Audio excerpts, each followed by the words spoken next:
جو اس حوالے سے اچھا کام کر رہے ہیں. لیکن چونکہ یہ اللہ کی راہ میں دینے کا عمل ہے، اس لیے اس بات کی طرف ہمیں توجہ ضرور دینی چاہیے کہ کسی ادارے کی شہرت کو، اس کے نام کو، اس کے قد کاٹ کو ہم نہ دیکھیں، بلکہ یہ دیکھیں کہ وہ حقیقی معنوں میں غریبوں کی مدد کر رہا ہے ادارہ.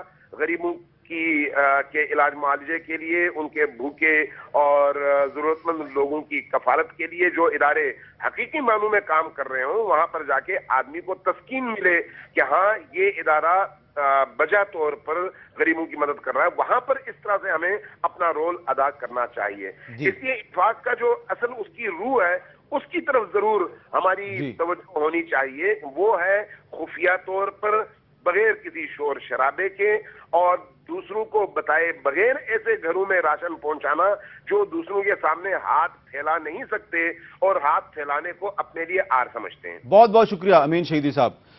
شبیر احمد عثمانی صاحب، ایک سوال ذرا مختلف ہے، وہ میں جاننا چاہتا ہوں کہ یہ بہت سے لوگ صدقے کا جو گوشت ہوتے ہیں وہ دینی مدارس کو بھیج دیتے ہیں، اس کی کوئی خاص وجہ ہے اور کیا یہ جائز ہے صرف دینی مدارس کو بھیجنا؟ جی، صدقے کا جو گوشت دینی مدارس کو اگر بھیجتے ہیں، دینی مدارس میں وہ طلباء پڑھتے ہیں، کئی طلباء ایسے ہیں جو یتیم بھی ہیں، کئی ایسے ہیں جو غریب ہیں، مسافر ہیں، امیر بھی ہیں.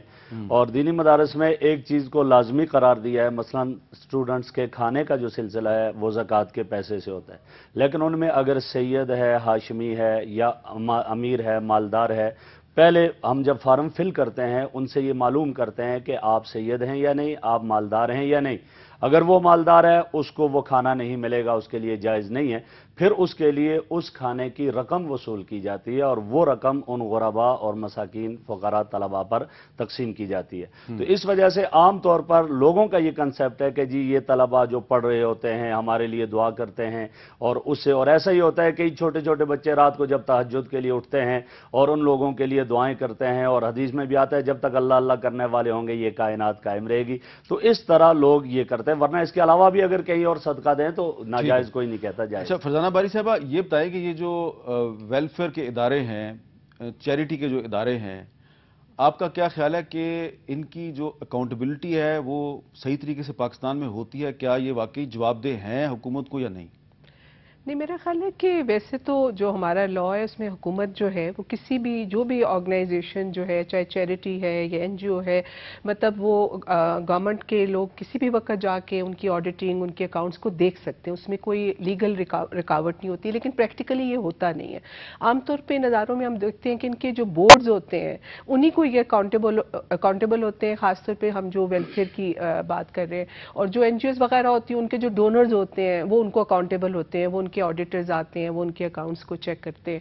اور بیسیکلی میں سمجھتی ہوں کہ مکس ہے، جس طرح کہا گیا کہ اکثر یہ ہوتا ہے کہ لوگ چیریٹی آرگنائزیشنز پہ بھی اپنی دوست یار، اپنے رشتہ دار ان کو یا جن کو وہ ٹرسٹ کرتے ہیں ان کو بورڈز پہ لے آتے ہیں. اور بورڈز جو ہیں وہ مطلب اس طرح کے جس طرح بات کر رہے تھے یہ ہمارے جو کیا نام ہے اپنا، نہیں ٹیلی ویژن پہ ابرار الحق صاحب بات کر رہے تھے کہ یہ ذرا ضروری ہے دیکھنا چاہیے کہ کریڈیبل لوگ اگر چیریٹی آرگنائزیشنز پہ ہوں.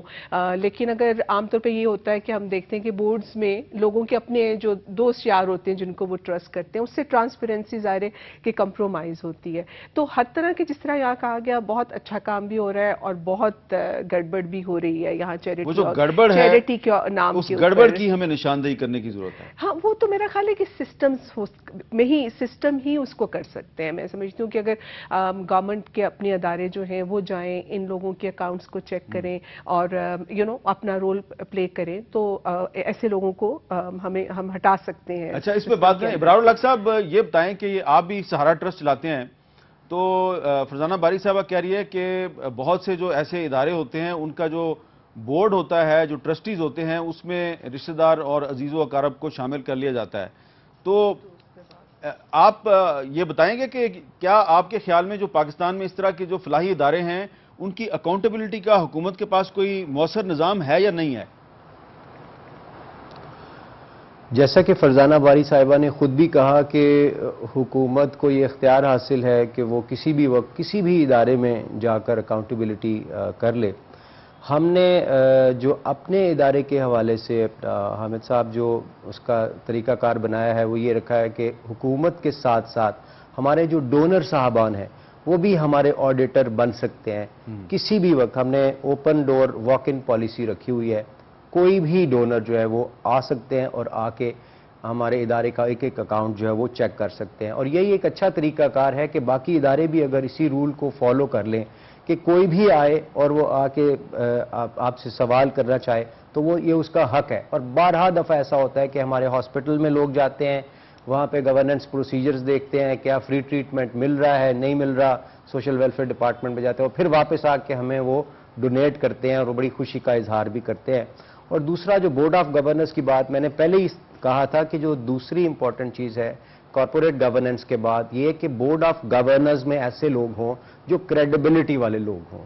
ہمارے فار ایگزامپل سہارا آف لائف ٹرسٹ ہے, اس کی جو بورڈ آف گورننس پہ جو رشتہ دار ہوں گے وہ میں ہی ہوں گا یا میرے بھائی ہوں گے جو اس ادارے کے دن رات کے جو معاملات ہیں ان کو وہ دیکھ رہے ہیں. باقی کے جو لوگ ہیں وہ سارے باہر کے لوگ ہیں اور وہ بڑی کریڈیبل پوزیشنز پہ ہیں. کوئی اس میں سے فیمس ڈاکٹرز ہیں, کوئی اس میں ایکس جنرل صاحبان ہیں. ایک پہلے بورڈ آف گورننس کا جو ممبر تھے اس میں مرحوم اشفاق احمد صاحب بھی تھے, تو ہم نے وہاں سے اس کا آغاز کیا تھا. دوسرا آپ کے پروگرام کے توسط سے میں یہ بھی بتاتا چلوں کہ ریسیشن کے پیریڈ کی وجہ سے اس دفعہ زکوٰۃ کے معاملات بڑے خاصے کام متاثر ہوئے اور سارے لوگوں کو متاثر ہوئے ہیں. اور اس دفعہ اداروں کو شاید بہت زیادہ ضرورت بھی ہے. اور جو بالخصوص ہمارا پروجیکٹ ہے اس میں 24 کروڑ سالانہ اکٹھا کرنا ہمارے لیے بڑا مشکل ہوتا ہے. اور میں یہ سوچنے پہ مجبور تھا کہ میری زندگی کے بعد یہ 24 کروڑ کون اکٹھا کرے گا. میں پوری دنیا میں جاتا ہوں, ٹیلیتھونز کرتا ہوں, اور یہ وہ ادارہ ہے اپنے آپ لوگ آ کے کرتے ہیں لیکن وہ ایک چھوٹا حصہ ہوتا ہے. ایکسٹراڈنری اماؤنٹ جو ہے وہ ہمیں ان لائک ادر ٹرسٹس مجھے وہ پوری دنیا میں جا کے خود دوستوں سے سب سے کہہ کے اکٹھی کرنی پڑتی ہے. تو اس کی وجہ سے ہم نے ایک میڈیکل کالج بنانا شروع کر دیا وہاں پہ, جو انشاءاللہ اگلے سال میں مکمل ہو جائے گا. وہ اس کے بعد اس کی آمدن سے پھر یہ چلے گا اور امید ہے ہمیں پھر شاید زکوٰۃ بھی نہ. ہماری گفتگو جاری ہے ابرار صاحب, ایک وقفہ اور وقت دوبارہ ملتے ہیں.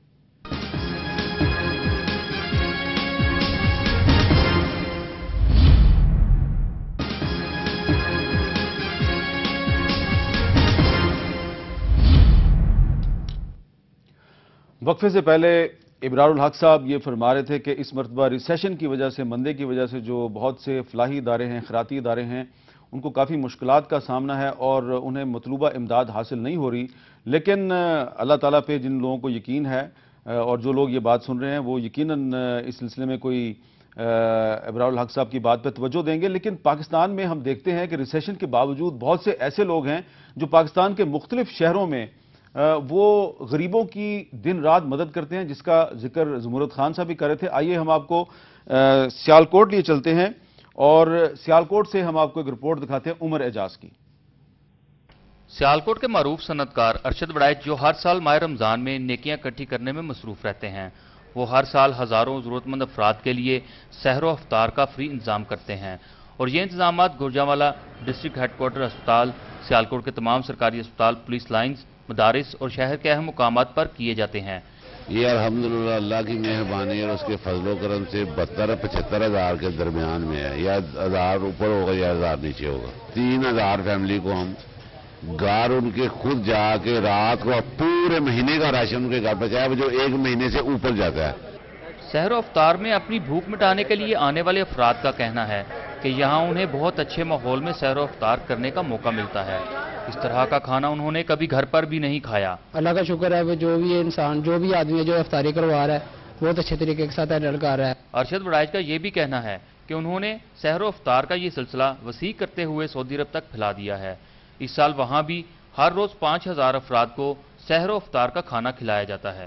رمضان المبارک کے مہینے میں اگر مہیر حضرات اسی طرح غریبوں کا خیال رکھیں تو ہمارے ملک میں خوشگوار تبدیلی لانے میں دیر نہیں لگے گی. پروگرام کیپٹل ٹاک کے لیے کیمرامین عثمان یوسف کے ساتھ عمر اعجاز, سیالکوٹ. تو آج کے اس پروگرام میں ہم یہ بھی ذکر کر رہے ہیں کہ کون سے ادارے ہیں جن کو کہ ہمیں چاہیے کہ ان کی مدد کریں, انہیں خیرات دیں, اپنی زکوٰۃ دیں. کچھ اداروں کا ذکر کیا زمرد خان صاحب نے, کچھ اداروں کا ذکر کیا ابرار الحق صاحب نے. اور بھی ادارے ہیں, عیدی فاؤنڈیشن ہے, اس کے علاوہ الخدمت فاؤنڈیشن ہے, خدمت خلق فاؤنڈیشن ہے, اس کے علاوہ ڈاکٹر اے کیو خان صاحب بھی ایک ہاسپٹل بنا رہے ہیں, عمر شریف صاحب بھی کراچی میں ایک ہاسپٹل بنا رہے ہیں. اور زمرد خان صاحب کچھ مزید گائیڈ کریں آپ. مزید اگر آپ سے کچھ بچ جاتا ہے تو پاکستان بیت المال کے پاس بھی ماشاءاللہ اس وقت پورے پاکستان میں پاکستان سویٹ ہوم میں نے قائم کیا. اگر لوگوں کو اعتماد ہو کہ میرے پیسے ٹھیک لگیں گے تو میں سمجھتا ہوں جتنے ڈونر پاکستان کے اندر موجود ہیں پوری دنیا کے اندر موجود نہیں. جیسا میں نے ذکر کیا کہ پاکستان سویٹ ہوم آج سے 2 سال پہلے میں نے ایک بچے سے اس کا آغاز کیا اور آج الحمدللہ میرے پاس 3000 بچے موجود ہیں. اور میں یہ بھی بتاتا چلوں کہ اس میں سے 10 ادارے مکمل طور پہ اسپانسرڈ ہو چکے ہیں جس میں پاکستان بیت المال کا ایک پائی پیسہ نہیں جا رہا بلکہ 14 سال کے لیے مخیر حضرات نے اسپانسرڈ کر دیے ہیں. تو میں یہ بھی کہنا چاہوں گا کہ اگر لوگ پاکستان بیت المال کے ساتھ بھی مل کے کام کرنا چاہیں تو میں ان کو حقیقی ڈیزرونگ لوگوں تک پہنچا سکتا ہوں. اچھا فضانہ باری صاحبہ، عورتوں کے بچیوں کے کوئی ایسے ادارے جو آپ سمجھتی ہیں کہ جن کی مدد کرنے کی ضرورت ہے؟ ادارے تو دیکھیں بے تحاشا ہے. اگر آپ ان دارالامانوں میں ہی چلے جائیں جو کہ ہر جگہ پہ آپ دیکھیں، اور ابھی یہ جو اور جہاں پہ بہت ایسے لوگ آتی ہیں لڑکیاں یا عورتیں جن کا مطلب کوئی فیملی سپورٹ جن کے پاس نہیں ہوتی ہے اور ان کو پھر آگے ریہیبلیٹیشن کی ضرورت ہے. اگر آپ اپنا زکوٰۃ سے ان کو اپنے پاؤں پہ کھڑا کر دیں، ان کے لیے کوئی سپورٹ کریں. اسی طرح مطلب اس طرح تو میں سمجھتی ہوں کہ کرنے کو بہت کچھ ہے.